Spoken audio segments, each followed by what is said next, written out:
And we're going to talk about questions in the next two segments, some big questions that people have. And it's always the ones that I think are really interesting are, well, Mitch, can I retire? Well, when, right? When can I retire? Do we have enough? That's a big one. Have I saved enough?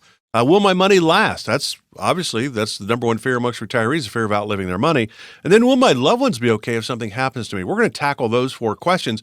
Is there another question that you tend to hear besides those? I would think, can I retire? Well, when? Are we going to be okay? Would be kind of the main ones. Yeah, those are they kind of all work together, right? But yeah, those are the big four. I mean, and there's nuances and variances in some of those concerns, but those are the big four that we hear most often, and it's really the ones that need to be addressed sooner than later, right? Don't wait and find out, oh, I didn't save enough. Or, oh, geez, I probably should have waited a couple more years to retire, right? And there's ways to identify that ahead of time so that you don't have a critical juncture in your retirement where you're saying, oops. You think about these questions, right? Can I retire? Well, when? I think those kind of go together, right? Can I retire? Do I have enough and all that? And have I saved enough is a big part of that. So when you think, have I saved enough? And we've talked about this before. It's kind of, all right, is it about the big number or is it about the monthly number? It's really more about the monthly number. Can it be there month after month after month as long as you need it? So have I saved enough? Is that one of the first questions people have trying to figure out where they are on that road? Or do they ask you, Mitch, how do I compare with others that you talk to? Oh, I get that one a lot, right? Well, just looking at our situation, how do we look, compared to what you typically see, right? Americans, we love to play the comparison game, don't we? And I love the line that comparison is the thief of joy, right? I mean, if we're always comparing ourselves to others, we're going to rob ourselves of just enjoying life. And the reality of it is, it doesn't matter how you compare to other people because your situation is different and uniquely and distinct from your neighbors, right?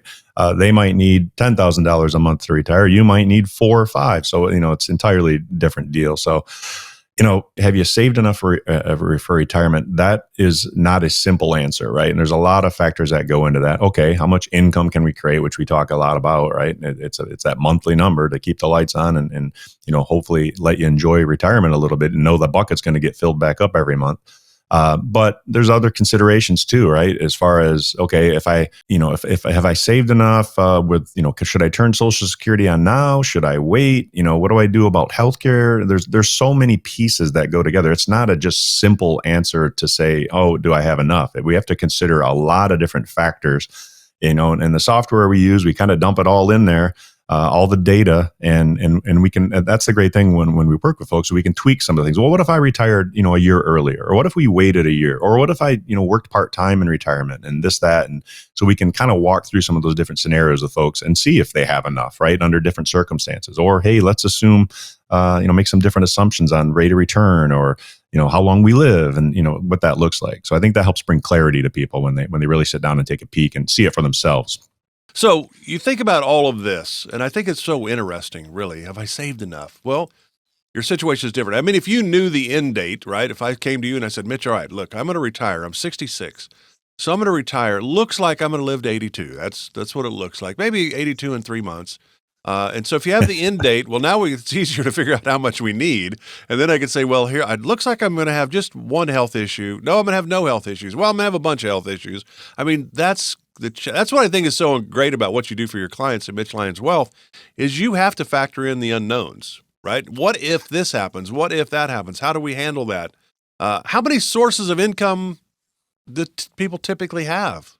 Well, the majority of Americans, it's Social Security, right? And for those Americans that are relying solely on Social Security, it's probably not going to be a retirement where you're thriving, right? The average Social Security check is $2,000 a month. That's not going to let you live real high on the hog. So some, like you mentioned previously, some folks have some pensions still, if they're fortunate enough to have that, where it's another source of income. But other than that, folks need to create that income for themselves out of their savings. And that's where we come in and we help people design a plan, to increase those savings over time to get that bigger number as big as we can. We'd rather have a big number than a little number, but then optimize it, right? And find the best way to create the income they need. And get everything working in one direction for them so that they can have the retirement that they want. We are talking, it's not unusual now for a 30-year retirement, which is crazy. If a healthy 65-year-old couple, Mitch, retires, the odds are over 50% that one of them's going to hit 93 or 95, right? Yeah, yeah. I think it's a 50% chance of one of them hitting 92 and a 25% chance of one of them hitting 97. And then I always say, I'm a big dog. Big dogs don't live as long, but my wife, Right. she's a little dog, and she had a grandma that lived to 102, who just passed away recently. And she's got incredible genes on her side. So I may not see that big number of 97, but I wouldn't bet against my bride, Angela, making it there. Yeah, yeah. Well, Mark, you brought up a good point earlier on pensions, right? People that do have pensions, you're often given those opportunities to make choices, right? Do I want to take a lump sum, or do I want to take the lifetime pension? Do I want to do a joint pension with 100% survivorship, 75%? Oftentimes when we do that analysis for folks, we can show them that, hey, we're going to give you a pension, but let's not accept the pension they're offering you. Let's take the lump sum and then let's create our own pension. And there are tools we can do that, which give you more flexibility. It leaves more to your heirs, gives you more in your pocket on a monthly basis. So that's something that a lot of people don't consider. They just think, oh, here are my options the company's giving me. Well, if you take that lump sum pension, you've got a lot more opportunity to do things with your money, and oftentimes put more money in your pocket and more money in your beneficiaries, your heirs' pockets. Because you think about it, and sometimes the pension that is set up is so good that there's really no reason to take the lump sum. That certainly can happen. Yeah, and we'll tell people that. Yeah. And we've had that happen where, you know what, we can't. This is a good plan. But more often than not, we can improve it. Yeah, because if you think about it, if you pass away, then the spouse may get 50%, 75%, or however you set it up. But when she passes or he passes, then it's gone. It's not going to the next level. And if you control that money, now you have a lot of options. You have more options on how to put it in different places too. Sure. Well, and effectively what you're doing by taking a survivorship benefit for your spouse, you're basically buying life insurance, really, is what you're doing. You're taking a lesser monthly amount so that your wife will continue to get it when you pass. Well, consider this. What happens if she predeceases you? Let's say you take that lower lifetime benefit or monthly benefit for the next 20 years, and your wife passes away before you. It did you no good to take that lower benefit. You got less money in your pocket all those years, and no benefit going on to your heirs, because when you pass away and your wife already predeceased you, there's nothing going to your beneficiaries. So there are strategies there where we can incorporate a life insurance policy on your own to protect your spouse, which will allow you to take the higher monthly benefit and maximize your pension. So talking about pensions, because most of us are going to get a pension when we retire, and there are some professions that are late 50s, like a U.S. Marshal or something like that. But most of us are going to be in that 60 to 65 area where you have the pension. NFL pensions are a little bit different. So you're still a youngster yet. And NFL pensions, do you have that opportunity to do that as well, move it out and then control it? Or is NFL pension so good you just leave it the way it is? We don't have the option in the NFL to do that. It's a little bit different in the NFL. You can take your pension at 55. I just crossed that threshold recently, so I could turn it on if I want, or I can let it continue. If I can wait as long as 65 and it'll go up.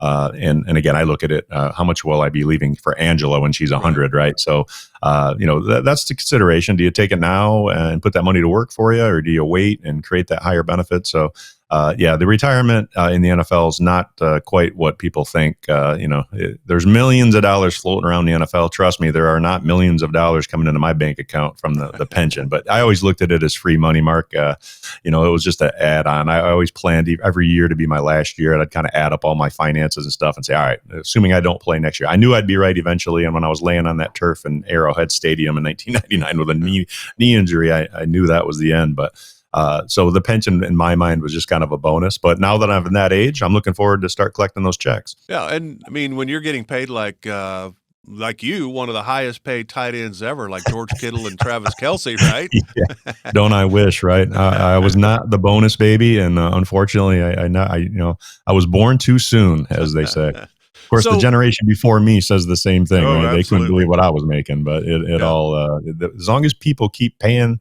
to watch games and the TV networks want to keep throwing out millions, that cost of sports is just going to continue to climb. Yeah, I think my signing bonus with the Dodgers in 1977 as a six-round draft choice was 17,500. And for tax purposes, Mitch, we split it 10,000 one year, 7,500 the next. Yeah, That wouldn't even keep the Division yeah. One athletes playing Trying to right trying to now. keep it below that 8% tax bracket wherever you were in back then, right? Exactly. So, final part of this, we're going to come back. We're talking about all these big questions. When can I retire? Have I saved enough? Will my money last? Will my loved ones be okay if something happens to me? We're going to get to that one in the next segment. But how do you help people figure out their retirement date? Like, right? When can I retire? Can I retire? Well, when? How do you help them figure that one out? Well, again, there's a lot of factors that come in there, and for example, I'll throw this one out here. If somebody wants to retire prior to 65, or excuse me, and they want to turn Social Security on, well, you need to be careful about that, right? Because if they're planning on still working, maybe they're going to do a part-time job or something. Well, now they're going to start, facing a penalty if they're taking their Social Security benefits. They're going to start facing a penalty on losing $1 for every $2 they earn. So that's some things most people don't understand. You get penalized, and you'll get the money back eventually, but it's probably beyond the scope of this show. Yeah, Yeah, it's beyond the scope of this show. But that's the thing. It's complicated, right? And Social Security is complicated. So many things in retirement are complicated, and it's not something you really want to do it yourself. If you're not educated on the subjects, there are a lot of places that can go wrong. So that comes into, hey, when do I retire too, right? When do I retire, and when do I turn on these different sources of income? Does it make sense to turn Social Security on before full retirement age? Well, maybe not if you're continuing to work. If you're not working, maybe it does if you need that income.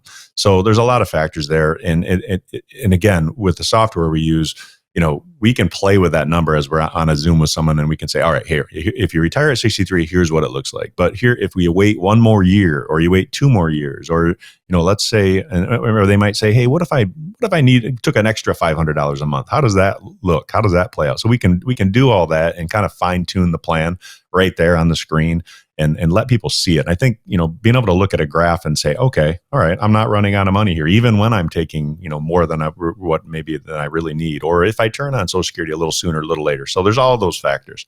But that's something we can easily identify as we talk with folks.